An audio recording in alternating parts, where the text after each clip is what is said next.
আটকে রাখা হয়েছিল। যেমন ধরুন, যদি বলেন কৃষ্ণনগরের পরে রেল লাইন এগিয়ে একদম পুরো ঘাট অবধি পৌঁছে যাবার কথা গঙ্গার, কিন্তু মাঝখানে দুটো স্টেশন হয়নি, শুধুমাত্র ওখানে মাঝখানে নাকি একটি অবৈধ মসজিদ আছে, এবং সেই মসজিদের অধিগ্রহণ কোন দিকতে হবে? রেল লাইন তো আর সরল রেখায় চলে, বক্ররেখায় তো আর চলতে পারে না। তো তাই নিয়ে নাকি অশান্তি করে রেল লাইনের সম্প্রসারণকে বন্ধ রাখা হয়েছিল। এরপরে হচ্ছে যে দেশপ্রাণ নন্দীগ্রাম রেল লাইনের জমি, সেখানেও এইরকম সমস্যার সৃষ্টি করা হয়েছিল তৃণমূল আমলে। তারকেশ্বর বিষ্ণুপুর নতুন রেল লাইন 2016 সাল থেকে ভাবাদিঘি ইত্যাদি নিয়ে কি হবে না হবে সেই জন্য লোকালি কিছু সমস্যা জিয়ে রাখা হয়েছিল, যেগুলো খুব সহজেই সমাধান করা যায়। এই তিনটির পাশাপাশি এবারে আসি মেট্রোতে। কলকাতা মেট্রো উল্লেখযোগ্যভাবে সম্প্রসারিত হয়েছে, এটা সবাই জানে। 72 থেকে 2014, তার মধ্যে যদিও আমাদের কলকাতা মেট্রো হচ্ছে প্রথম দেশের মধ্যে মেট্রো স্টেশন, মেট্রো রেল, তো সেখানে 28 কিলোমিটার রেল লাইন চালু হয়েছিল 2014 অবধি। আর তারপরে সেটা 2014 থেকে 25 অবধি 45 কিলোমিটার হয়েছে, মানে প্রায় ডাবলের বেশি রেল লাইন সম্প্রসারিত হয়েছে, মেট্রো লাইন সম্প্রসারিত হলো এই সময়ের মধ্যে, অর্থাৎ মোদিজির সময় থেকে 14 থেকে 25-এর মধ্যে। আমি আর একটুখানি বলে নিই যে এর মধ্যে উল্লেখযোগ্য হচ্ছে নোয়াপাড়া দক্ষিণেশ্বর সম্প্রসারণ, গাড়ি এখন চলছে। ইয়েলো লাইনের নোয়াপাড়া জয়হিন্দ বিমানবন্দর অংশ, পার্পল লাইনের জোকা মাঝেরহাট অংশ, পার্পল লাইনে যেটা আছে জোকা মাঝেরহাট অংশের মধ্যে বড় অংশের কাজ শেষ চলছে। অরেঞ্জ লাইনের নিউ গড়িয়া বেলেঘাটা এবং গ্রিন লাইনের হাওড়া ময়দান সল্টলেক সেক্টর 5, এইগুলোর যা ধাপে ধাপে চালু করা হয়েছে এগুলো আমরা দেখতে পেয়েছি।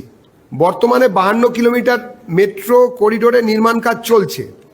একটা সামান্য অংশ সেটাকে বছরের পর বছর আটকে রাখা হয়েছিল, কিসের জন্য? নাকি অধিগ্রহণ হচ্ছে, নাকি রাস্তা দিয়ে চলবে কি চলবে না গাড়ি, একটুখানি ট্রাফিক ব্লকেজের জন্য সেটা আটকে ছিল। আপনারা জানেন নতুন সরকার এসে যাওয়ার পরেই, যেহেতু ডাবল ইঞ্জিন সরকার, রাতারাতি এই ব্যবস্থা করা হয়েছে এবং রেকর্ড সময়ের মধ্যে মেট্রো রেল কর্তৃপক্ষ এই কাজটাকে আটকাতে পেরেছেন। এইবারে বিভিন্ন সময় এই দখল অধিগ্রহণ, দখল মুক্তিকরণ, এইগুলোর জন্য কিছুটা সময় আমাদের গেছে, আমরা দেখতে পেয়েছি।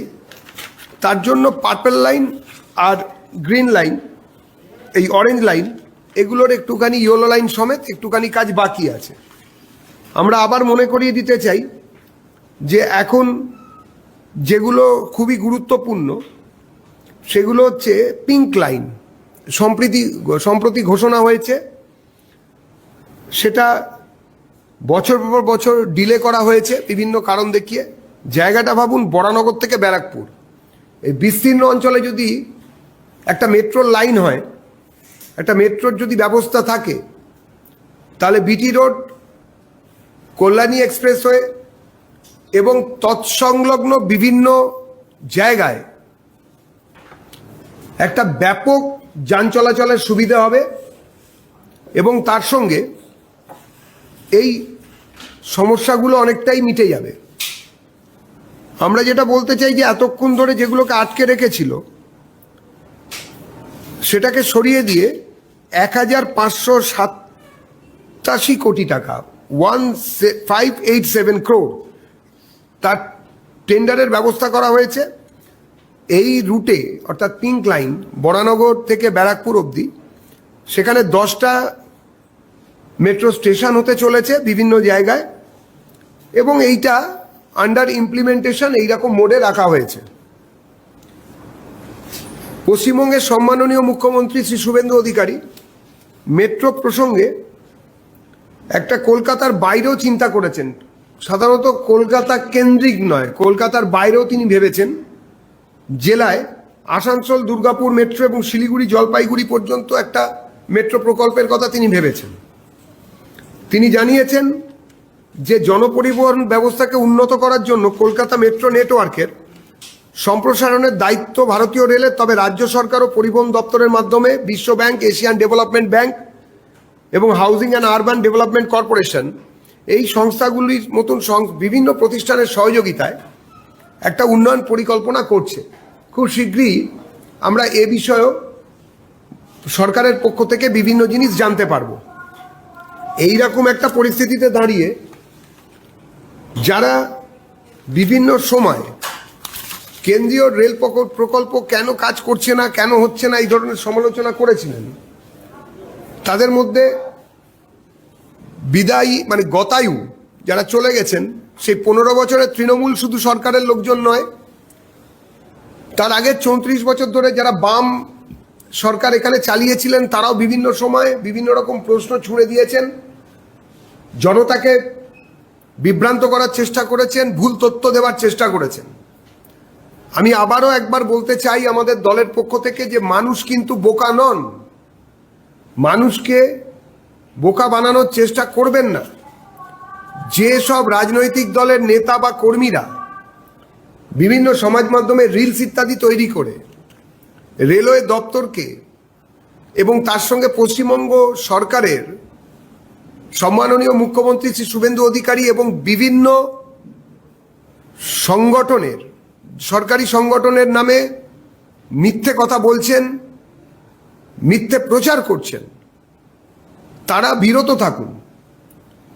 দেখুন, সরকার কিংবা দলের বিরোধিতা করা অন্য জিনিস, কিন্তু যে প্রকল্পগুলো এলে বা চালু হলে রাজ্য পরিবহন ব্যবস্থা সুন্দর হবে, মানুষ উপকৃত হবেন, তিনি দলমত নির্বিশেষে যে দলেরই লোক হন না কেন, সেগুলোকে আটকানোর চিন্তা করবেন না, সেগুলোকে আটকাবেন না দয়া করে। বিভিন্ন সময় এই ধরনের যে ঘটনা আপনারা করেছেন, বিভিন্নভাবে উন্নয়নের ব্যবস্থাকে দুর্বল করেছেন, সেখান থেকে বিরত হন, রাজ্যের উন্নয়নে সামিল হন। বিচারধারা, রাজনৈতিক বিচারধারার বিরোধিতা থাকতেই পারে, সেটা গণতন্ত্রের একটা শর্ত। আপনাদের বিচারধারার প্রবাহ আপনারা কিভাবে করবেন সেটা আপনাদের ব্যাপার। গণতান্ত্রিক পদ্ধতিতে আপনারা প্রচার করুন, সব কিছু করুন, কিন্তু অকারণে বিভিন্ন জায়গায় এই ধরনের প্রকল্পগুলিকে বিনাশ করার চেষ্টা কিংবা প্রকল্পের বিরোধিতা করার চেষ্টা অথবা প্রকল্পগুলি সম্বন্ধে ভুল ইনফরমেশন বা তথ্য মানুষের সামনে চালিয়ে বেকার মানুষকে বিভ্রান্ত করবেন না। এতে রাজ্যের উন্নয়ন ব্যাহত হচ্ছে। আমরা সম্মাননীয় মুখ্যমন্ত্রী শ্রী শুভেন্দু অধিকারীর এই আসানসোল, দুর্গাপুর এবং উত্তরবঙ্গের জন্য যে শিলিগুড়ি জলপাইগুড়ি মেট্রোর কথা তিনি ভেবেছেন এবং রাজ্য সরকারের বিভিন্ন সংস্থাকে নিয়ে, তার সঙ্গে এশিয়ান ডেভেলপমেন্ট ব্যাংক এবং অন্যান্য সংস্থাকে নিয়ে যেভাবে এই বিষয়ের ভাবনা চিন্তা করতে তিনি অনুরোধ করেছেন, কলকাতা কেন্দ্রিক রাজনৈতিক এবং অর্থনৈতিক চেতনার বাইরে গিয়ে সমগ্র পশ্চিমবঙ্গকে পশ্চিমবঙ্গের মূল অর্থনৈতিক উন্নয়নে সামিল করার জন্য যে কাজ তিনি করবেন বলে ভেবেছেন বা তার ক্যাবিনেটের বাকি মন্ত্রীরা ভেবেছেন, তার জন্য তাকে দলের পক্ষ থেকে শুভেচ্ছা এবং অভিনন্দন জানাই, সাধুবাদ জানাই। আমরা মনে করি পশ্চিমবঙ্গ সরকার, বর্তমান সরকার, তারা সমস্ত পশ্চিমবঙ্গ ব্যাপী যে উন্নয়নের কথা বলছেন, যে কাজ করছেন, তা দ্রুত সফল হবে, মানুষ উন্নয়নের সুবিধে পাবে এবং পরিবহন ব্যবস্থা, তার সঙ্গে বাকি যত ব্যবস্থা সরকারি স্তরে দেওয়ানো যেতে পারে বা বেসরকারি স্তরে বিনিয়োগকে আকর্ষণ করার জন্য যে ব্যবস্থা তৈরি হচ্ছে তা সফল হবে। ধন্যবাদ।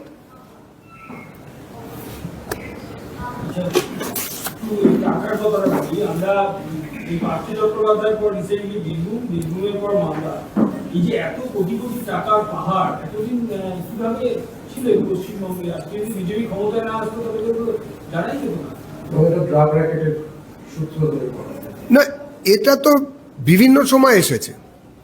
এই শেখ নিজামুদ্দিন, নাফিসউদ্দিন, যাকে কিনা টুলু বলে আমরা শুনতে পাচ্ছি, তো এই টুলু মণ্ডল আর তাদের সব সঙ্গী সাথীরা, তারা বিভিন্ন সময় এইসব কাজ করেছে। আমার কাছে তো অসমর্থিত সূত্রে খবর এসেছে আমাদের কাছে, কেউ কেউ বলছেন নাকি আমাদের এই রাজারহাট নিউ টাউনেও पिताजी, मेरा रिपोर्ट कार्ड, मैं फिर से फेल हो गया।